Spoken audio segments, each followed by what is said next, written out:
Nosso mundo é cheio de contos e mistérios. Algumas histórias são mais do que esforço da mente humana para dar sentido às coisas que estão além da compreensão das pessoas. Claro, também existem aquelas crenças que são um completo absurdo e que estão longe de serem verdade. Um questionamento entre os cientistas é saber se existe ou não coisas como mundo paralelos ou outras dimensões. E se existirem, como chegamos nesses nossos lugares inexplorados? A ideia de universos paralelos e vários planos de existência fez as pessoas surtarem.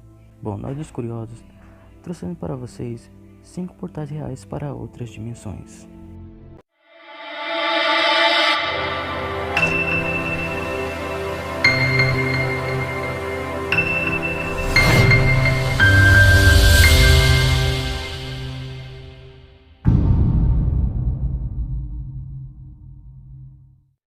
Gate of the Gods. O guia local José Luiz Delgado Mamani encontrou por acidente um antigo local nas proximidades do lago Titicaca. Ele encontrou uma gigantesca porta no rosto da montanha Ayamarca. O portão mede 7 metros de altura e 7 metros de largura. De acordo com mitos nativos americanos, é a porta de entrada para a terra dos deuses, e que os mortos heróicos passam pela porta mais pequena para encontrar os deuses em seu reino. Tiahuanaco. O Portão do Sol, localizado na Bolívia, é considerado por muitos um dos portais para a Terra dos Deuses. A cidade de Tiahuanaco é considerada uma das mais importantes da América Antiga. Em seu topo, existe uma escultura que, segundo a crença local, seria o Deus do Sol, Abu Ghurabi. Encontrado ao sul de Cairo, no Egito, Abu Ghurabi, ou Ninho de Corvos, é um sítio arqueológico composto pelos templos do Sol e os faraós. Ambos foram construídos no século 25 a.C., durante o período egípcio no Reino Antigo. O local é considerado um dos mais preciosos tesouros antigos no Egito, e é um dos locais mais surpreendentes do planeta. O motivo de muitas pessoas suspeitarem que o local pode ter uma ligação com outro mundo se deve à descoberta recente de uma plataforma antiga. É uma pedra preciosa feita com calcite, considerada pelos antigos egípcios como uma pedra preciosa dos deuses do Sol, e foi pensada para estar em sincronia com as vibrações na Terra. Por isso, acredita-se que o local Abu Ghurabi foi realmente construído com o propósito de levar a consciência espiritual das pessoas, o que consequentemente permitiu que eles se comunicassem e se vinculassem com as energias sagradas do universo conhecidas como Néthers. O cemitério de Stu. Antes de ser Stu, esta pequena cidade situada a 10 km de Lawrence, no estado do Kansas, tinha o nome de Deer Creek Community. Sabe-se que em 1857 era em torno de 6 famílias que viviam nessas terras, todos eles colonos alemães holandeses que não demoraram muito em desejar erguer a sua própria igreja. Em 1859, os colonos organizaram a Igreja Evangélica Emanuel por volta de 1867. Os membros tinham coletado fundos suficientes para a construção de uma igreja de pedra em um terreno doado por Jacob Underbred, onde também seria o cemitério do povoado. Até 1908, os sermões foram pregados em alemão. Mais tarde, mudaram seu nome para Stu, devido ao chefe correio Sylvester Stu, o homem que adquiriu notável poder e influência naquela pequena cidade, e começou a promover mais mudanças. Em 1907, começou a construção da Igreja de Cristo de Stu, finalizada em 1913. A antiga igreja de pedra foi abandonada. Os sermões na igreja deixariam de ser realizados em alemão. Talvez essas decisões e toda essa modernidade provocaram que algo começasse a ficar incomodado. Por causa da realização de rituais nada cristãos na igreja antiga e do artigo da Universidade do Kansas, o cemitério de Stu virou lenda urbana e muita gente começou a associar o local como um dos 7 portões para o inferno. As lendas são muitas. Alguns dizem que, além de fantasma, o próprio diabo aparece no local 2 vezes por ano, no Dia das Bruxas e no equinócio da primavera.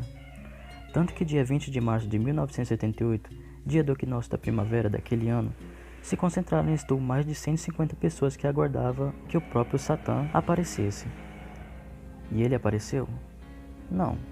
Conta-se ainda que uma escada para o inferno foi encontrada na igreja de pedra antiga, localizada dentro do cemitério. Apesar do telhado ter caído há muito tempo, nenhuma chuva caía dentro da igreja. Há também uma cruz pendurada de cabeça para baixo na parede em direção à escada. No século XX, 2 tragédias sacudiram o povoado de Stu. O filho de um fazendeiro foi queimado no meio da plantação onde seu pai havia colocado fogo.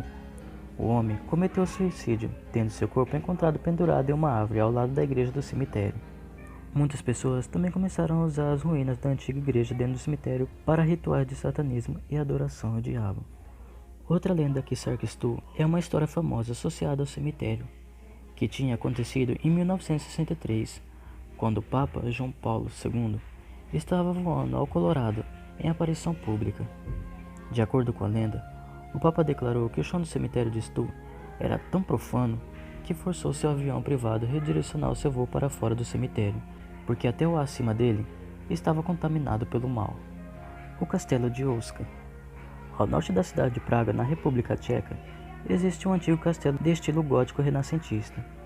Essa fortificação foi construída entre os anos de 1253 e 1278, tendo como primeiro proprietário Ottokar II, rei da Boêmia. Hoje, Boska é considerado um monumento cultural na República Tcheca, sendo uma das construções mais preservadas de sua época. Porém, há algo de estranho com esse castelo. Ele não foi construído perto de nenhuma rota comercial importante. O local em que está situado não é militarmente estratégico. Não possui fortificações exteriores, não havia fonte de água por perto. Muitas das janelas eram falsas e davam para grossas paredes de pedra.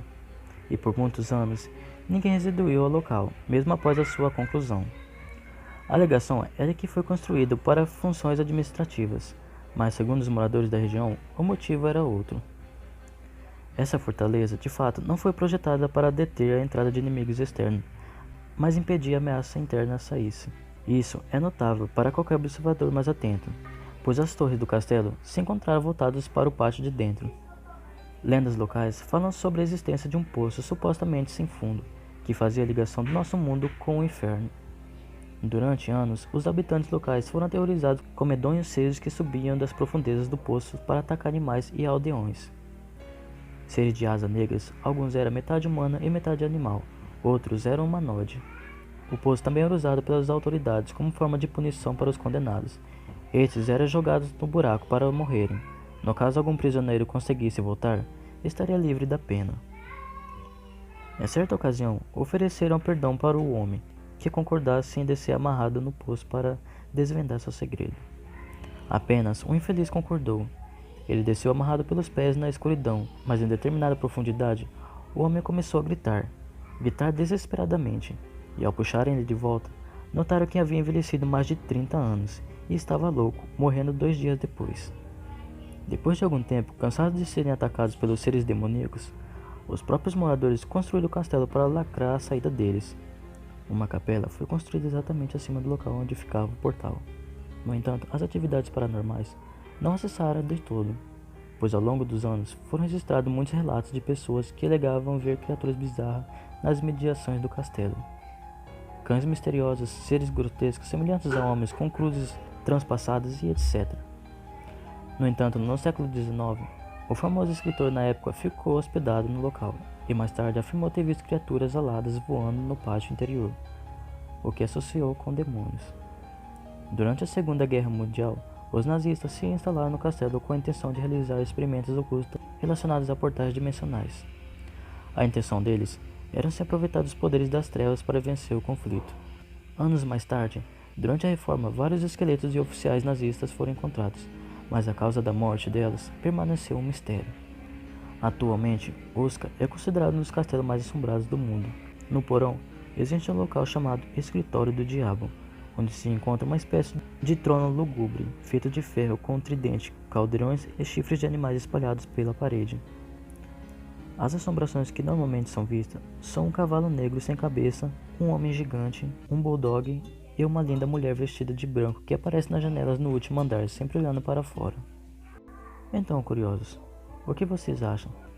Será que essas histórias foram verdadeiras ou foram fabricadas com a intenção de atrair turistas e curiosos? Deixem seus comentários e não se esqueçam de deixar o seu like. Se inscrevam e ative o sininho de notificações para receberem nossos vídeos. Então até mais, curiosos, e até o próximo vídeo.